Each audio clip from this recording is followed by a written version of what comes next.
made with dies range from simple paper clips to complex pieces using the advanced technology. So this is the die casting complete assembly process. Okay, so we can able to show this is the mold part. So this is the press tool. The press tool has been used to apply the pressure, and this is a die casting process.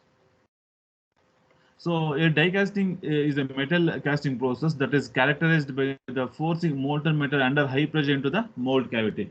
So if you guys have been seen in the F&F lab, the fountain forging lab, okay. So you guys are creating the cavity, okay. So that's how you guys are going to create the cavity with the help of sand and the rammers, okay. So the next step is the casting, okay. So we can able to eat the molten metal of the given material, okay. So once we're going to pour this into the cavities, okay. So after some time we have to leave it for the solidification. If you're going to open up the molds, okay. So you guys are going to get the casting whatever has been required shape over there, okay.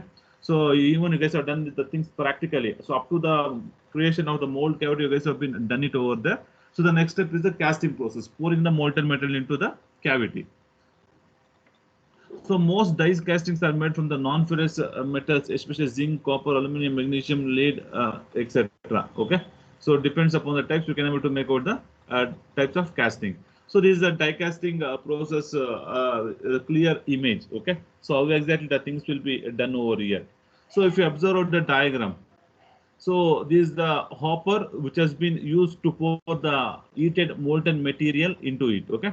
So this is the plunger. So the main application of the plunger is to send the molten metal from one side to the other side. So the direction has been shown clearly over here. Okay. We can able to send it to the other side of the molten metal. That's the function of the plunger.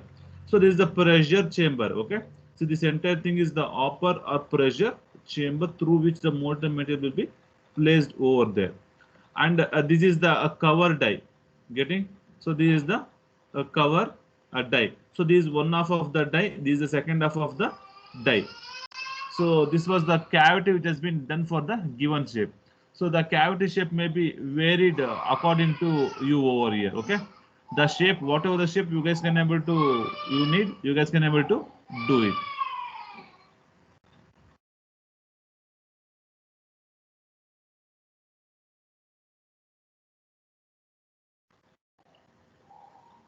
So whatever the shape of the cavity, you guys can able to do it by changing out the shape of the die. Okay, so everything depends upon the die in order to get the required shape over there. So this is the die design which have been done to produce this particular shape. Okay, so this is the sprue. Through the sprue itself, the motor material will be flowing inside the die. So this is the ejector die, this is the cover die. Okay, so if you observe the mold also, okay, there's two sides of the mold. Okay, one is the bottom mold and second is the topmost mold. Similarly over here, we're gonna have the one cover die, the second one is the ejector die. So we're going to have the ejector pins also. So the main function of the ejector pins is to lift at least one of the die over there, so that we can able to get the cavity on the other side. So these are the different parts of the die casting process. So you guys can able to explain these things in the construction part. So by writing out the diagram, you guys can able to explain the construction part. So in the construction part, like so it consists of the hollow block. So it consists of the through which the molten material will be poured over. It consists of the plunger, so to push the molten material into the cavity. Next, it consists of the cover die and the ejector die along with the ejector pins to safely remove the casting process. So these are all about the construction features. Coming to the working condition, okay. So depends upon the shape and the size of the cavity we needed, we can able to select the particular type of dies. Okay, so after that the heated molten metal, okay, the molten metal has been heated for the given material and it has been poured inside the hopper. So with the help of plunger, the molten metal has been pushed towards the cavity which is present in between the cover die and the ejector die. Okay, so we're going to leave for some time for the solidification process. After that, so we can be able to remove these dies with the help of ejector pins. So once with the help of ejector pins we have been removed, we're going to get the required shape of the product. So this is about the die casting process. So you guys got it? Any doubt over here? You guys got it? Any doubt? Okay. Okay. So this is about the die casting process. So next we're gonna have the rotational casting. Okay. So this is the a small diagram of the rotational casting. So we're going to tell the what exactly is rotational casting. So in this rotational casting is basically divided into four important parts over here. So by the diagram itself, it indicates clearly. Okay. So it consists of the charging unit. So where the raw material has been charged inside the chamber. So next it consists of the heating unit. So the raw material has been closed over here and it has been heated in all the direction for the given temperature. So either to convert into the molten material or else into the liquid form. So next after that we're going to use for the cooling. That is a solidification process. So once the solidification has been done, the demolding the dies so that the required shape, whatever the shape we required, we can able to get it over here. So this is the schematic diagram of the rotational casting process. So this is the plastic powder has been poured over here. So that's called as a charging unit. So next in the heating unit has been covered it drastically and the heat has been supplied overall in the 360-degree. So after that we're going to cool out the things in the all the directions. So once the cooling has been done, we're going to demold it. Okay, we're going to demold means remove out the two molds so that the required cavity have been obtained over here. So basically, this rotational casting has been used for the alloy articles. Okay, so alloy articles such as the dolls which have been produced by the process of rotational casting itself. So wherever the alloy parts have been present, okay, though for those things we're going to use the rotational casting process. So the material which we're going to use in this rotational casting is the thermoplastic materials. So that may be in the form of a fine powder which have been taken into the alloy mold. Okay, so this is the mold. Okay, so the molten material may be the thermoplastic material which is in the form of a powder has been taken into the mold over here. So the apparatus has a provision of rotating the mold simultaneously, as I've been told. Okay, so we can able to rotate out the things for the 360-degree. Okay, so the apparatus has a provision over here. Because of that, it is called as a rotational casting. Okay, so the apparatus has provision for rotating the mold simultaneously along the primary and the secondary axis. So in this two axes, we can able to rotate out the entire mold over here. So after closing the mold, okay, once the mold has been closed, okay, so the heat has been supplied continuously in the all the direction. Okay, so it has been rotated. This distributes the molten plastic uniformly along the entire surface of the inside cavity of the mold. Okay, so it's going to go for the inside cavity of the mold. Once we're going to rotate it clearly, so we're going to get the alloy part of the given shape. So after a while, the mold under rotation is chilled with the cold water. Okay. So after sometimes the cold water has been applied now to cool out the things because of the more amount of heat. So if you're going to leave it for the air, it will take so much long time. Okay.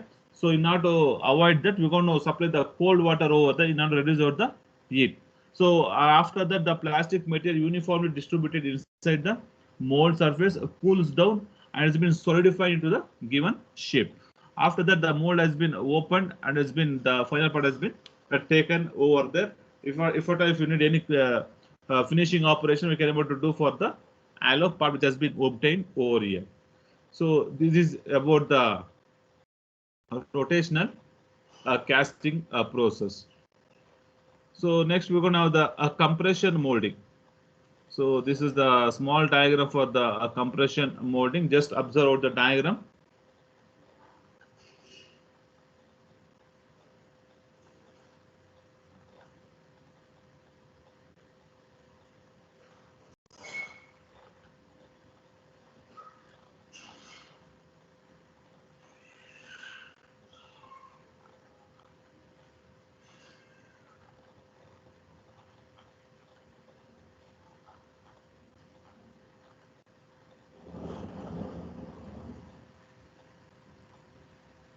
Just observe the diagram for the compression molding.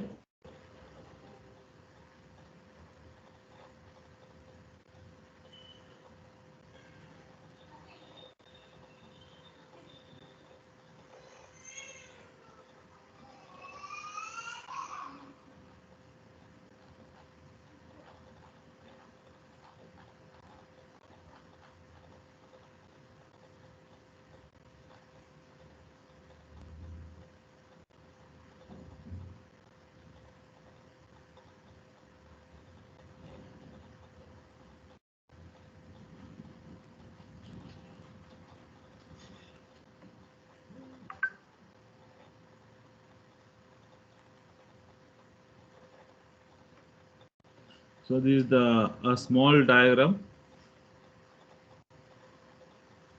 So this is a small diagram. So in this case, the charge has been compressed over here. So in this case, opening out the two mold. So this is a small diagram for the compression molding process. So it is basically, it's also employed for the thermoplastic materials itself. Okay. So the figure shows the neat diagram of the compression molding. Here the mold is made up of into two parts. Okay. So one is the upper mold off. The second is the lower mold off. Okay. So it is either, it may be called as the male and the female molds. So usually the lower mold contains the cavity. Okay. So on the upper mold as half of the projection which fits into the cavity over here. Okay. So usually the lower mold have the charge over here, so that the required shape can be obtained over here. So the gap between the projected upper half and the cavity is in the lower half gives the shape of the molds over here. So whatever the shape we need, you guys can able to check out the shape of the mold over here. So that much shape you guys can able to obtain. Okay. So this is a small diagram of the compression molding process. It's been used for the thermosetting materials. It consists of two half of the molds. One is the upper mold of, the second one is the the lower mold of. So the cavity is usually present in the lower mold of the assembly. So in this case, the main function over here is, so once the upper mold comes over here, we can able to get the required shape of the shape what we have to be over there. So initially the polymer is, it may be in the powder form, it may be in the solid form. Okay. So in case of the compression molding, so as the name itself indicates, in case of the compression molding, the load has been applied, the force has been applied on the upper mold off. Usually the lower mold off has been fixed over here. Okay. The upper mold off can be able to move in either direction, in the y direction. So the thermosetting material, okay, it may be the powder, okay. So it has been heated, okay, and the pressure has been applied in a one single stroke over here. Okay, this is accompanied by the help of hydraulic process. The pressure has been applied on the thermosetting material. Okay. So the temperature of the powder may be around 200 to 250 degree Celsius. Okay. So after the upper mold has been compressed by applying the load over here. As it is compressed, so the charge which is present in the lower cavity, we are going to get in the desired shape over here.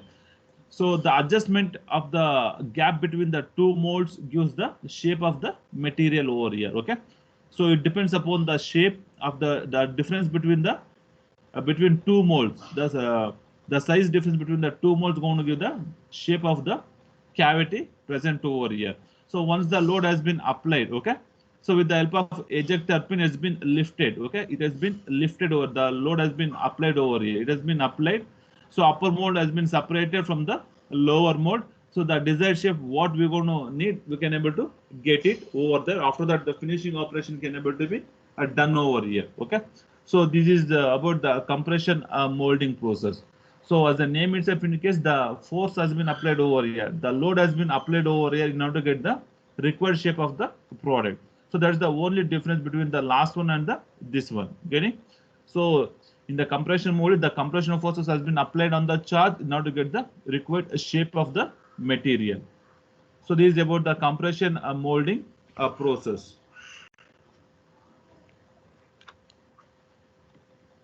So these are the three important